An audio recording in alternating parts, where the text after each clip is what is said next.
Okay. I'm a lot shorter than. Okay. Can you hear me? Awesome. Okay. So, I can't really see anybody, but so this is a picture of my backyard. There's some large yellow fruits here in this picture. Can you raise your hand if you pronounce these fruits pomelo? Can you raise your hand if you pronounce these fruits pomelo? Okay, so the internet says pomelo, and I actually went back and forth because I've always thought it was pomelo. Okay, great. Glad we're on the same page. So, this is my backyard in Berkeley, and I was super excited when I moved in and there was a pomelo tree because I always wanted to have a fruit tree in my backyard. I'm from the East Coast, that's not possible there. But turns out these fruit are disgusting. They are huge and yellow. You can see beautiful on the outside and inside. 6 inches of pith, bitter, sour. My partner and I couldn't figure out what to do with them. You can't cook with them. You can't bake with them. So these days I am more excited about this tree for a different reason. So pomelos have been cultivated in China for centuries, and I started noticing that there were actually several on my street. And part of my experience of living on the street and in my house has been looking for traces of the people that lived there, the tapes. I find them sometimes in the vintage bathroom tiles, in the crown molding, in these trees. I like thinking about how they lived in my house, these people that I admire for fighting for their own rights and for what was right. So, meet Joseph and Mary Tape. Dip came to San Francisco in 1864 from China. He was 12, no parents. He worked as a houseboy and then a drayman, which was bringing goods around the city by wagon. And there was this other girl, we don't know her original name, but she also came as an indentured servant and an unaccompanied minor, also age 11 around the same time.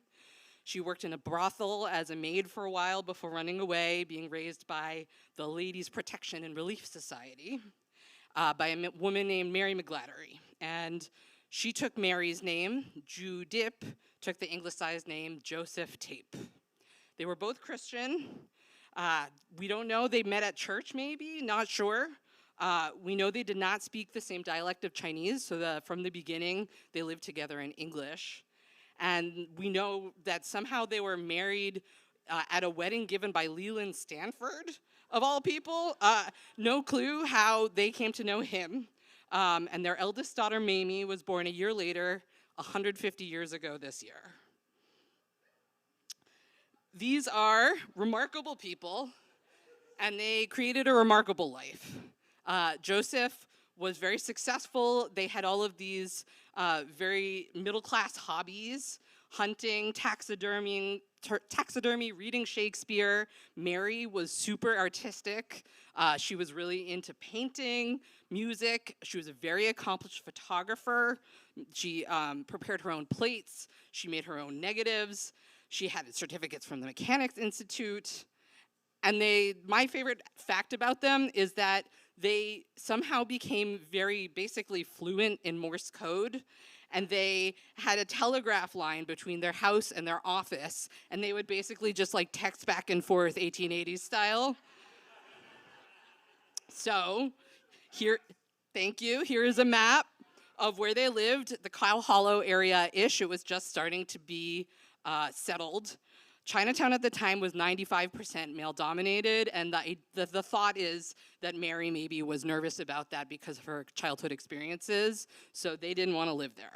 They lived sort of around the Guff and Vallejo Street area, which their houses are still there. They moved around sort of like Octavia, Green, gives you an idea of the area. It's all around Lafayette Square.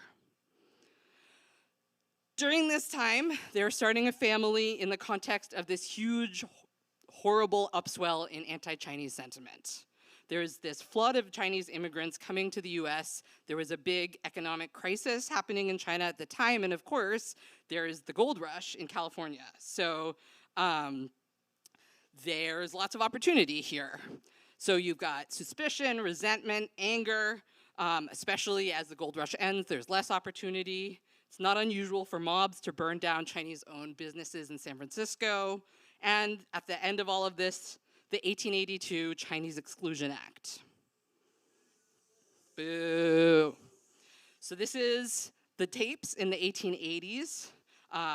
Mamie is in the center. She's about 8 years old. 1884, just 2 years after the Chinese Exclusion Act.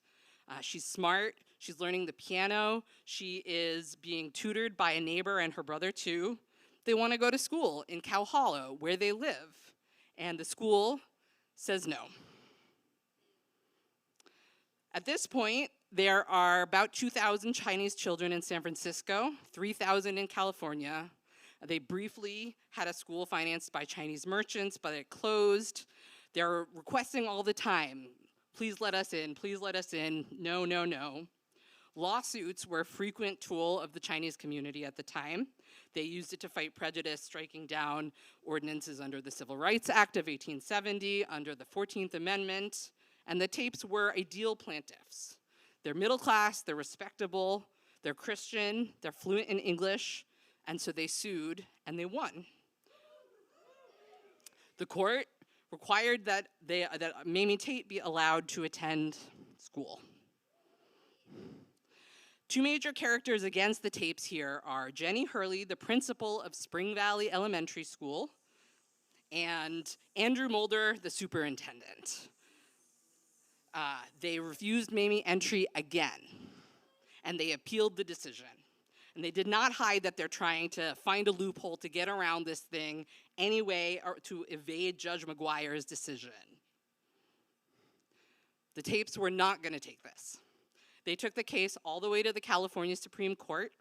The trial was a sensation. It was covered in many California newspapers. They just referred to her as that Chinese girl. She was that well known. Everybody knew who that was.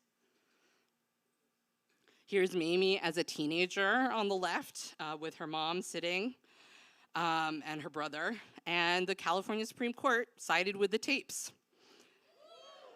To deny a child born of Chinese parents in this state entrance to the public schools would be a violation of the law and the Constitution.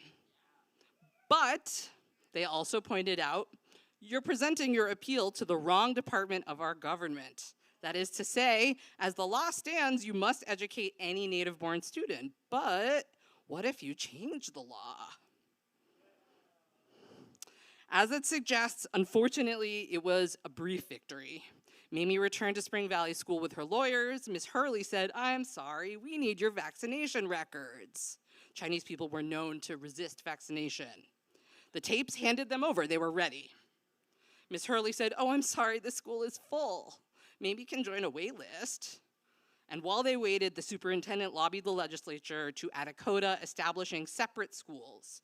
When such separate schools are established, Chinese children must not be admitted to any other school. Mamie was fucking pissed. She sent this amazing letter to the Daily Alta excoriating the Board of Education for their behavior. You can see some of it above here. I don't have time to read the whole thing. Unfortunately, I would if I could. But this is, you can read it by Googling. I highly recommend. This is my favorite bit. I will let the world see, sir, what justice there is when is governed by the race-prejudiced men. I guess she is more of an American than a good many of you that is going to prevent her being educated.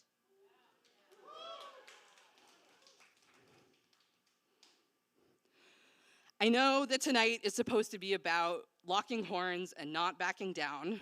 The tapes fought hard. Their lawsuit set important precedent. It's still cited today. It paved the way for Sylvia Mendez, who did away with separate but equal schools, and Brown versus Board of Education, but also they were really screwed by the system. It was against them. And eventually they decided no school or a Chinese school is better than nothing. So it actually sounds like it was pretty nice. There's like a whole article here describing the first day it was open. She's the only girl you can see in this photo in the center.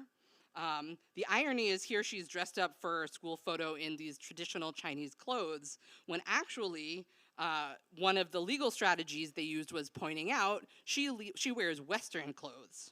And so that was actually a pretty common legal strategy at the time for these early civil rights cases. They are arguing on the one hand, this group deserves equal rights. On the other, it's a case of mistaken racial identity. The Tapes, they looked and acted like white people, so they deserved to go to school with them. Plessy versus Ferguson was just a few years later, and actually it turns out that he also used a pretty similar argument, both that the law requiring separate train cars for white and black people violated the 14th Amendment, and that he personally should not have been rejected because he looked white.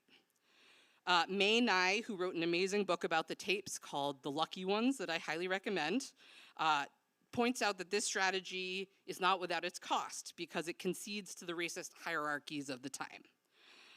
It is worth considering sort of what we lose in the course of assimilating. I don't have time to go into that tonight, but I think I wanted to at least leave it as food for thought. Instead, I think it's worth saying that sometimes the best revenge is living well, and the Tapes did. They moved to Berkeley in 1895. They built houses, 5 of them, including mine. They filled them with extended family, especially after the earthquake. Joseph and Frank joined the local firefighters and likely became the first Chinese-American firefighters. They went on vacations, road trips, the beach. They bought a ranch. They bought a huge spread in Ukiah. They had a really great time. And you can see here is Mamie on the left. She is 18 here, got married soon after, had a kid. This is not her kid, this is her younger sister. And here they are in the 1920s in what is now my partner's bedroom. The paintings on the walls are probably Mary's. Art. And I just wanted to share this photo with you guys because it's amazing. The family grew and thrived. They became part of a new group of people, the Chinese-Americans. They lived on my street well into the 70s. And meanwhile, Spring Valley School was destroyed by the earthquake. It was rebuilt elsewhere, and today it looks like this. And I especially enjoy the bilingual signage. The school is now up to 40% Asian, and they performed an operetta based on Mamie's life not long ago. So, as a closing thought, I returned to the pomelos in my yard, pomelos, those beautiful bitter and sour pomelos. I told you we tried everything to make them palatable, but actually there is one thing I figured out that works, and that is squeezing their juice, adding sugar. You can make a pomeloade that's actually pretty good. So, I will raise a glass of pomeloade or something else delicious to the Tapes, to fighting for knowledge and for education and for what is right.